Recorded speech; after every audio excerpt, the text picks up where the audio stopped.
Assalamualaikum warahmatullahi wabarakatuh. Perkenalkan, nama saya Rahmadani dengan NPM 1822300058 dari kelas 2B S1 Manajemen Logistik. Di sini, saya akan menyampaikan tugas asesmen tengah semester mata kuliah Manajemen Mutu Total dengan judul yang telah diambil, yaitu penilaian jasa kirim JNT. Nah, pada tugas asesmen kali ini ada dua bahan kajian, yaitu Quality Perspective dan Quality Improvement. Kali ini saya akan memilih Quality Perspective, yaitu sudut pandang atau pendekatan yang digunakan untuk menilai dan memahami suatu kualitas produk, layanan, atau proses. Perspektif ini sendiri melibatkan berbagai dimensi dan konsep yang tergantung pada konteksnya, seperti kebutuhan pelanggan, standar yang diterapkan, serta tujuan organisasi. Nah, pada kesempatan kali ini saya akan menilai dari perspektif konsumen dan perspektif dari produk yang telah saya tentukan. Nah, di sini saya akan menilai bagaimana perspektif orang-orang maupun saya sendiri sebagai pengguna dari JNT. Baiklah, langsung saja masuk ke yang pertama, yaitu apa sih jasa kirim JNT itu? Nah, sebelum itu, mari bersama-sama kita menonton cuplikan video berikut. JNT atau JNT Express adalah suatu perusahaan jasa kirim yang berdiri pada tahun 2015 tanggal 20 Agustus di Indonesia. Awalnya, perusahaan ini berfokus pada layanan pengiriman berbasis teknologi dengan cakupan yang luas yang menjangkau seluruh wilayah Nusantara. Nah, ketika pandemi COVID-19 melanda dan aktivitas masyarakat dibatasi, termasuk kegiatan jual beli secara langsung, penggunaan layanan JNT meningkat secara signifikan. Kondisi ini mendorong perusahaan untuk terus berkembang, dan dalam waktu singkat perusahaan JNT dapat berkembang pesat, menjadikannya salah satu pemain utama di industri logistik di kawasan Asia Tenggara. Selain itu, JNT Express juga menawarkan berbagai jenis layanan pengiriman yang dapat disesuaikan dengan kebutuhan pelanggan, seperti ada JNT reguler, JNT super, JNT eco, dan JNT hebo. Nah, untuk JNT reguler itu memiliki waktu pengiriman antara 2-7 hari tergantung dengan jarak, dengan tarif standar mulai dari 5.000 per kilogram. JNT reguler ini mencakup seluruh wilayah di Indonesia. Untuk JNT super, ini memiliki pengiriman yang lebih cepat, yaitu hanya 1-2 hari. Tarifnya juga lebih tinggi dibandingkan layanan lain, namun cakupan wilayahnya meliputi Pulau Jawa, Bali, Kalimantan, Sumatera, Sulawesi, dan Batam, yaitu tidak mencakup semua wilayah di Indonesia. Selanjutnya, untuk JNT Eco, itu memiliki biaya yang lebih ekonomis dengan estimasi waktu 5-14 hari. Nah, pengiriman ini cocok untuk pengiriman non-urgent di wilayah Pulau Jawa, Sumatera, Kalimantan, dan Bali. Sedangkan untuk JNT Hebo, itu memiliki tarif sebesar 3.000 per kilogram untuk paket berat dengan 3-10 kg. Nah, JNT Hebo ini dirancang untuk pelaku UMKM yang mengirimkan barang dalam jumlah yang besar. Selain layanan-layanan tadi, JNT juga memiliki fitur dan layanan tambahan seperti tracking real time, layanan penjemputan barang, dan asuransi pengiriman. Pada tracking real time, pelanggan dapat memantau keberadaan paket secara langsung melalui aplikasi atau situs web JNT Express. Dengan fitur ini, informasi mengenai status pengiriman, lokasi terkini, dan estimasi waktu tiba dapat diakses dengan mudah. Kemudian untuk kemudahan pelanggan, JNT menyediakan layanan penjemputan barang. Kurir akan datang langsung ke lokasi pengirim untuk mengambil paket sehingga pengirim tidak perlu repot mendatangi kantor cabang. Kemudian JNT juga menawarkan jaminan keamanan bagi barang yang dikirim melalui layanan asuransi pengiriman. Dalam kasus kerusakan atau kehilangan, pelanggan dapat mengajukan klaim dengan proses yang cepat dan efisien, biasanya diselesaikan maksimal dalam waktu 3 hari. Sudah dijelaskan spek, harga, fitur, dan layanan yang diberikan dari jasa kirim JNT. Sekarang kita akan masuk ke review kualitas dari jasa kirim JNT. Pada kesempatan kali ini, yang pertama saya membuat kuesioner untuk menilai bagaimana pengguna menggunakan jasa kirim dari JNT. Kuesioner ini dibuat untuk melihat spek dari jasa kirim JNT, baik itu berupa kecepatan, kualitas, maupun ketepatan pengiriman dari pengguna jasa kirim JNT secara langsung. Setelah mengisi kuesioner, dapat dilihat bahwa usia pengguna JNT ini yaitu berada di range 18 sampai 30 tahun. Selanjutnya untuk penggunaan terakhir jasa kirim JNT itu ada di perkiraan dari 1 sampai 4 minggu. Selanjutnya dapat kita lihat ada kecepatan pengiriman.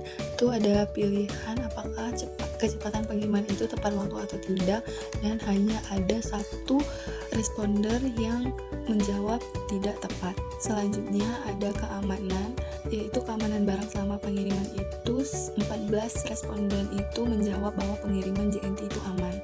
Selanjutnya ada keakuratan pengiriman, juga 14 orang atau 100% responden itu menjawab sesuai.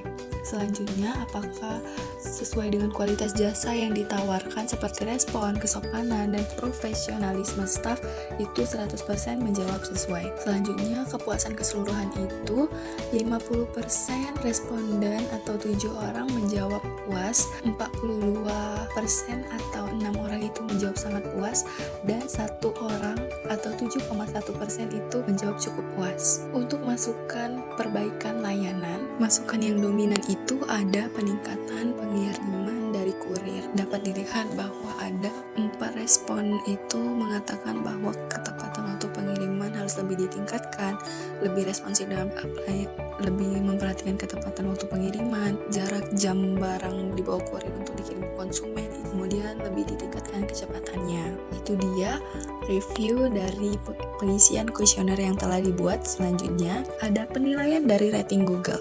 Berdasarkan dari data Google, ulasan pelanggan untuk JNT Express itu menunjukkan variasi dengan rata-rata penilaian di beberapa lokasi berkisar antara 3,5 hingga 4,2 dari 5 bintang. Ulasan ini mencakup pujian untuk kecepatan pengiriman dan ketersediaan fitur pelacakan. Namun, juga mencatat beberapa keluhan seperti keterlambatan pengiriman dan pelayanan di gerai tertentu. Kemudian ada perbandingan JNT dengan kompetitor selevel yaitu JNE. Yang pertama, JNT dikenal dengan proses klaim asuransi yang cepat, biasanya selesai dalam waktu 3 hari, yang lebih unggul dibandingkan sebagian besar kompetitornya. Sedangkan JNE juga menawarkan asuransi, tetapi proses klaimnya cenderung lebih lama.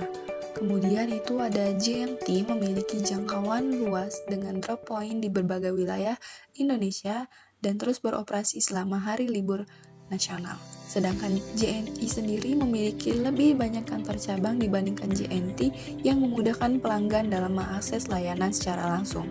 Kemudian standar operasional dan standar produk JNT. Sebagai salah satu perusahaan logistik terkemuka, mereka berfokus pada kepuasan pelanggan dengan menjaga integritas proses pengiriman barang. Berikut adalah beberapa standar yang telah diterapkan oleh JNT. Yang pertama itu ada sistem real time tracking, yang kedua ada asuransi pengiriman, yang ketiga ada standar pengemasan, yang keempat ada sistem drop point dan kurir, yang kelima ada operasional setiap hari. Sistem real time tracking ini menggunakan teknologi pelacakan yang memungkinkan pelanggan memantau lokasi paket secara langsung melalui aplikasi atau sistem web. Hal ini membantu memastikan paket dapat dilacak dengan mudah dan sampai dengan aman.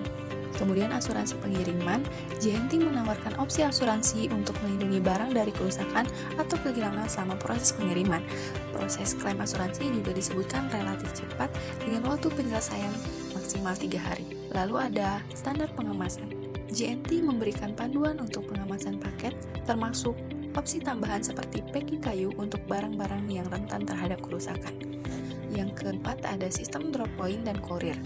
Penggunaan sistem drop point yang terhubung dengan kurir membantu mempercepat proses distribusi, mengurangi risiko penumpukan barang, dan mempercepat pengiriman. Kemudian yang terakhir ada operasional setiap hari. JNT beroperasi bahkan pada hari libur nasional, memastikan bahwa pengiriman tidak terhambat oleh waktu operasional yang terbatas. Dengan langkah-langkah ini, JNT berusaha memastikan pengalaman pengiriman yang aman dan nyaman bagi pelanggannya.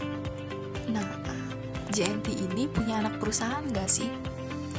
JNT memiliki beberapa anak perusahaan yang memperluas jangkauan dan jenis layanan mereka. Salah satunya yaitu ada perusahaan utama adalah JNT Cargo yang diluncurkan pada tahun 2021. JNT Cargo berfokus pada pengiriman barang dengan volume dan berat yang lebih besar, serta mengutamakan efisiensi melalui integrasi teknologi canggih seperti sistem manajemen logistik pintar. Selanjutnya yaitu ada JNT Express yang mengoperasikan layanan di luar Indonesia, seperti di Cina, dengan mengakuisisi perusahaan logistik Longbank Express.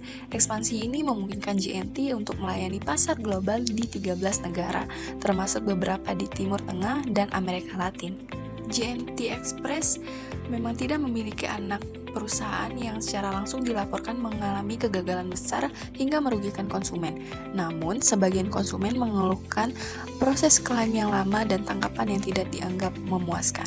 Selanjutnya, manajemen kualitas itu penting nggak sih di jasa kirim JNT ini? Pastinya penting banget dong. Manajemen kualitas sendiri adalah elemen kunci dalam persaingan bisnis modern ini. Sebagai perusahaan logistik besar, JNT Express beroperasi dalam pasar yang sangat kompetitif, di mana konsumen memiliki banyak pilihan seperti JNE, Si Cepat, dan Shopee Express. Meskipun JNT telah mencatat pertumbuhan signifikan dan dikenal dengan cakupan luas serta teknologi pelacakan, ada beberapa aspek yang memerlukan perbaikan terutama dalam hal kualitas layanan dan respon terhadap keluhan pelanggan. Yang pertama itu, ada meningkatkan pelatihan karyawan. Banyak keluhan tentang kurir yang tidak profesional atau barang yang hilang selama transit.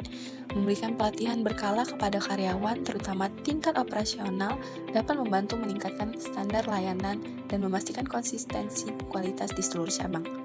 Yang kedua, ada sistem klaim dan asuransi yang lebih transparan.